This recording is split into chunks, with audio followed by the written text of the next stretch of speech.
Nok mar chanjo nyato mag nyithinde ute thieth mag piny owacho pod medo kelo midhiero ne jonyuol kod nyithinde kauntis mopogore opogore jumbe ariyo bang' piny owacho singo ni chanjo go osemol e pacho kae. Kaunti ya Bungoma, moko kuom jonyuol ywak ne chuno gi wuothe ute thieth mag ji giwegi mar manyo chanjo magikowo ni nengo gi ni malo kaluwore ni gionge kod okumba mar thieth. Moko kuom chanjo mag ywak ne onge oriwo mar kahera, polio, TB kaachiel gi hepatitis B. Mtelne ma piny owacho nyicha okone gisekelo chanjo gi. Nengo gi romo bilion 1.5.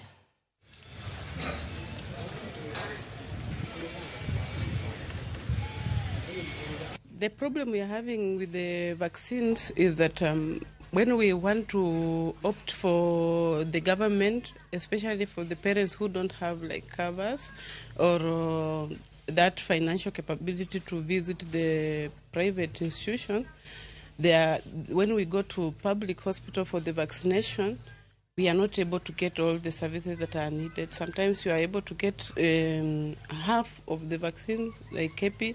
Those normal injections are there, but these other things like rota or any additional services like that influenza is not readily available there. So you find that our children are really coughing, they are suffering with flu. At least they try and work in the safe margins with the minimal taxation so that we can also be able to enjoy being in our country. The trends that are going on with the finance bill, and you see most of the people, we are in the low level income.